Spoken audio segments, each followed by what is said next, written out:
نصیب نہ ہو، مرتے وقت ایمان چھن جائے تو بولو کیا ہوگا؟ وہ حافظ کہتا ہے حضور میں برباد ہو گیا، میرے لیے دعا کر دیں، ابھی صرف میرے سینے سے قرآن نکلا ہے، کہیں میرا ایک میں ہی نہیں ان پر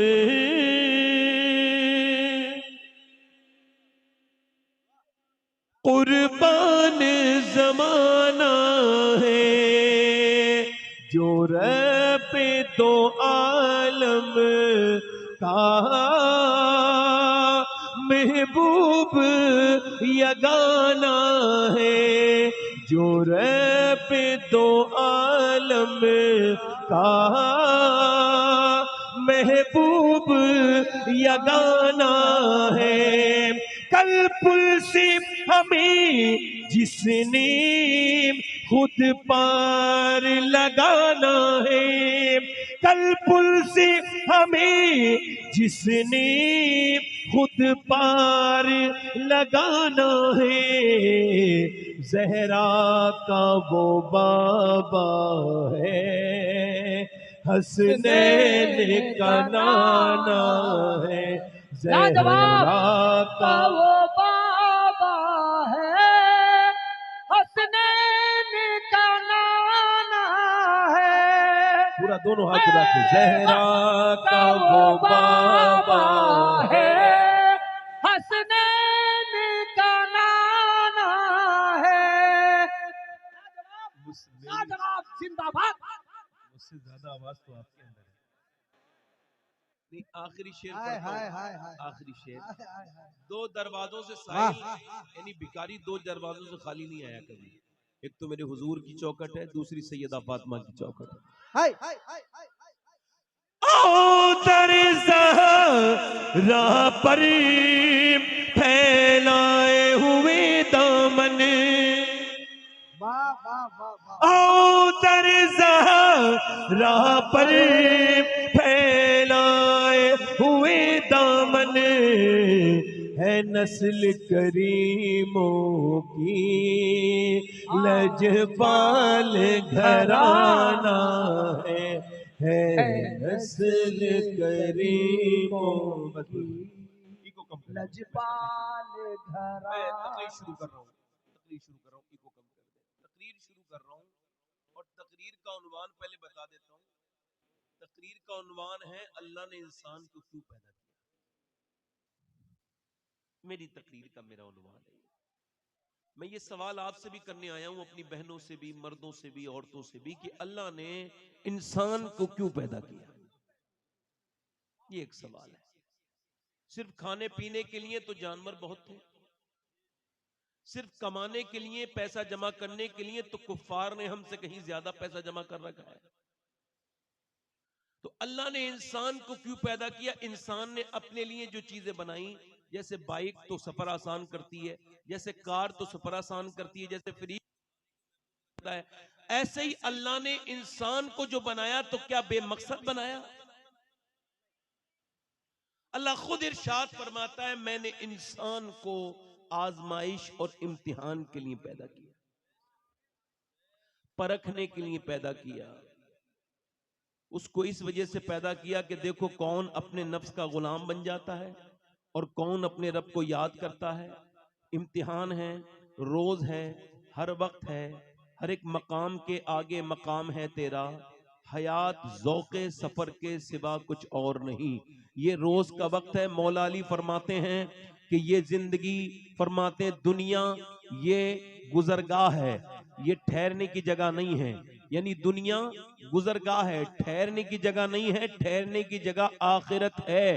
مطلب فجر کا وقت ہے، سخت قسم کی سردی میں آپ لحاف کے اندر ہیں، اپنے کمبل کے اندر ہیں، سردی میں آپ نے گرمی کا موسم بنا رکھا ہے، اور ایک دم اذان کی آواز آئی ہے، نیند آپ کی کھلی ہے، آپ کے ایمان نے کہا ہے چلو نماز پڑھنے چلو، دل کہہ رہا ہے نہ جائیں، وہ آپ کا نفس کہہ رہا ہے نہیں جاؤ، کیونکہ اللہ فرماتا ہے حدیث قدسی ہے میں نے جب انسان کو پیدا کیا تو انسان کے ساتھ اپنے نفس کو اپنے دشمن کو پیدا کر دیا.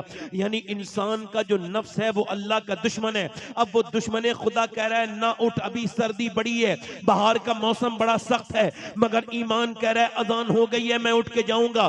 نفس کہہ رہا ہے تھوڑی دیر آرام اور کر لے، تھوڑی دیر کے بعد چلے جانا، مگر ایمان کہہ رہا ہے اگر تو نے پھر ایک بار آرام کیا تو یہ تجھے اپنے اندر اپنے جال میں بسا لے گا اور تیری نماز فجر قضا ہو جائے گی. لہٰذا اس کا نفس کہہ رہا ہے آرام کر لے، اندر بڑی گرمی ہے، باہر سردی ہے، مگر اس نے اپنے بستر کو پھینکا نوجوان نے اور جا کے اس نے وضو کیا ٹھنڈے پانی سے، اور پھر مسجد میں جا کے اپنی ناک اللہ کے سامنے اگر اس نے رگڑی اور پھر اس نے اللہ اکبر کہا تو اس نے پہلی فتح اپنے نفس پر پالی، پہلے امتحان میں کامیاب ہو گیا. اللہ زندہ باد زندہ باد. پہلے امتحان میں ای کو کم کر دیں بھائی، مائک والے اس کا ای کو کم کر دیں، مجھے ذرا تھوڑا سا سکون سے بولنے دیں. ای کو کم کر دیں، ذرا زور سے بولیں سبحان اللہ. یعنی آپ نے اگر فجر کے وقت میں آواز تھوڑی بڑھا دیں، ای کو کم کر دیں. اگر آپ نے فجر کے وقت میں اپنے ایمان کو بچا کے آپ نکلنے کے بعد نماز پڑھ لی، پہلی کامیابی. نماز پڑھنے کے بعد واپس آئے، آپ بازار میں جا رہے تھے، ایک عورت جس کے کپڑے بڑے واہیات تھے، خراب تھے، بیکار تھے، اس کا جسم نمایاں تھا، اس کا جسم ظاہر اور باہر تھا. اب آپ نے اس کے اوپر ایک بار نظر پڑی، مگر چونکہ ایک نظر معاف ہے اور ایک نظر میں ہوتا بھی کچھ نہیں، آپ نے نظر جھکا لی. مگر آپ کا نفس کہہ رہا ہے ایک بار اور دیکھ لے، لڑکی خوبصورت ہے، حسین ہے.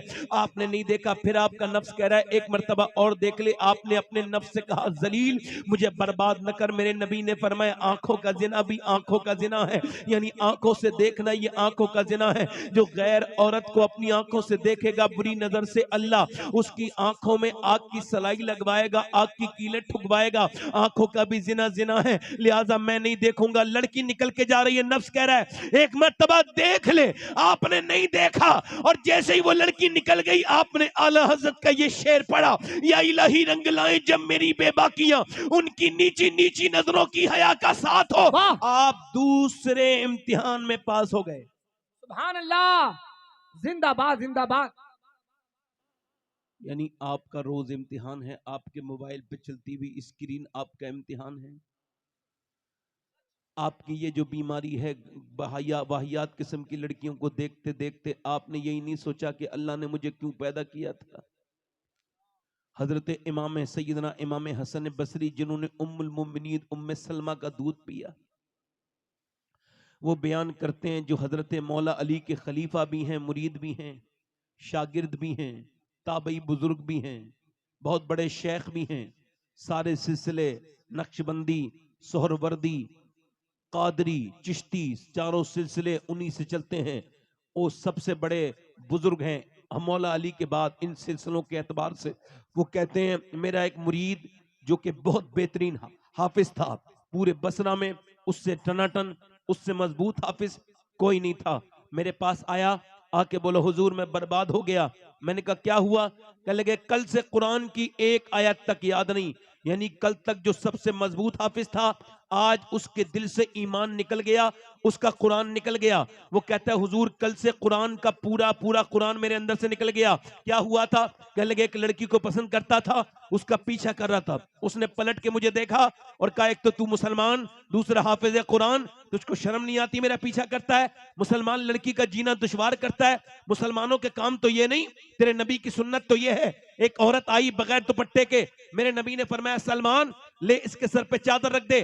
عرض کی یا رسول اللہ وہ مسلمان کی بیٹی نہیں ہے، وہ کافر کی بیٹی ہے. فرمایا کافر کی بیٹی صحیح ہے تو کسی کی بیٹی، تو اس کے سر پہ میری چادر ڈھک دے، اللہ تیرے گناہوں کو ڈھک دے گا. سلمان اور ذرا غور کرو، اور تو مسلمان لڑکی کا جینا دشوار کرتا ہے. کہتے اس نے ایسی باتیں کہیں میرے سینے میں جا کے چبھی اور نشتر کی طرح کام کر گئی، مجھے پسینے آئے، اور تب سے لے کے اب تک میں قرآن پڑھتا ہوں تو قرآن کی ایک بھی آیت یاد نہیں.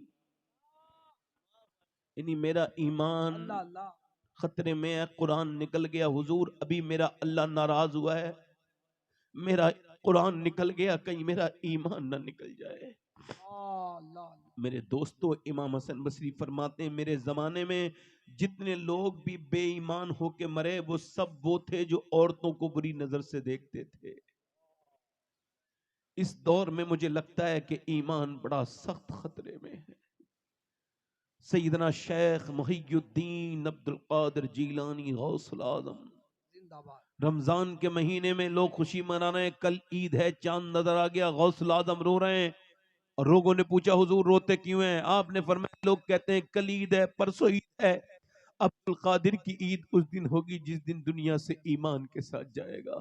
حالانکہ غوث العظم کے تو غلاموں کی بھی ایمان پہ خاتمہ ہوگا، مگر وہ ہمارے لیے ہی رو رہے تھے، میرے شیخ ہمارے لیے۔ میں آپ سے پوچھتا ہوں مرتے وقت اگر ایمان چھن گیا، ایک ڈاکٹر جو ایمرجنسی وارڈ میں کام کرتا ہے، اس نے موت کے اوپر کتاب لکھی، مسلمان ہے، اس نے کہا میں بتاتا ہوں کم سے کم 80% لوگ کلمہ نہیں پڑھ پاتے مرتے وقت۔ کہتا ہے ایک آدمی سے میں نے کہا کلمہ پڑھ لینا، میں نے اس سے کہا وہ میرے علاج میں تھا، دل کا مریض تھا، میں نے کہا جب تمہاری موت کا وقت قریب آئے گا میں اشارہ کر دوں گا کلمہ پڑھ لینا۔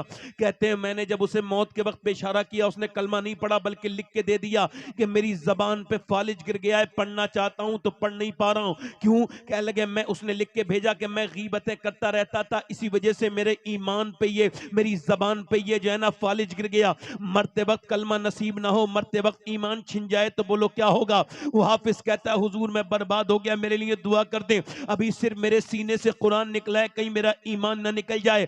امام حسن بصری نے دونوں ہاتھ اٹھا کے دعا کر کے رونا شروع کر دیا، اے اللہ میرے مرید کو معاف کر دے۔ اللہ نے قرآن واپس کر دیا، مگر نہ تو اب ایسے مرید ہیں نہ ایسے پیر دنیا میں نظر آتے ہیں۔ اے میرے دوستو بتاؤ اللہ نے تمہیں کیوں پیدا کیا تھا؟ پوچھنا چاہتا ہوں، یہی مٹر گشتی کرنے کے لیے، یہ موبائل پہ ڈیٹا کنزیوم کرنے کے لیے، 3GB 4GB جو آتی ہے اس کو کنزیوم کرنے کے لیے اللہ نے تمہیں پیدا کیا تھا؟ پوچھنا چاہتا ہوں، میں مذاق نہیں کر رہا ہوں، اللہ اللہ اللہ۔ مذاق کے موڈ میں نہیں ہوں، اس ممبر پہ بیٹھا ہوں، خدا کی قسم آپ سے حساب بعد میں ہوگا، مجھ سے پہلے ہوگا۔ یاد رکھنا اس بات کو، اللہ نے صرف پیسے جمع کرنے کے لیے پیدا نہیں کیا تھا۔ وہ کہتا ہے الہاکم التکاثر حتی زرتم المقابر کلا سوف تعلمون ثم کلا سوف تعلمون۔ اللہ فرماتا ہے تمہیں غافل لگا مال کی زیادہ طلبی نے، یعنی مال طلب کرنا بری بات نہیں، مگر صرف مال مال مال یہ اتنی بری بات ہے۔ اللہ فرماتا ہے یہ غفلت نے تمہیں قبروں کے منہ تک پہنچا دیا۔ اللہ کے رسول فرماتے ہیں آدم کی اولاد کو ایک جنگل بھر کے مال دے دیا جائے تو یہ اس جنگل والے مال کو ٹھکانے لگائے گا، دوسرا مال ڈھونڈنے کے لیے تلاش کرنے کے لیے نکل جائے گا۔ اب میری طرف غور کریں، اب پڑوسی ملک میں ہمارے ایک لڑکا گانا گانے کا شوقین تھا، گانا گاتے گاتے اتنا فیمس ہو گیا کہ اس نے مرسڈیز گاڑی جیتی ایک کمپٹیشن میں، اس کے بعد دوسری کمپٹیشن میں دوسری مرسڈیز گاڑی جیتی، یہاں تک کہ وہ یورو میں، پاؤنڈ میں اور ڈالر میں پیسے کمانے لگا۔ اس نے ایک شہر میں ایک گھر بنایا، دوسرے میں دوسرا گھر بنایا، اور اس نے 19 سال کی عمر میں اپنی مرضی سے شادی کر لی، مگر 23 سال کی عمر میں گانا گا رہا تھا، گانا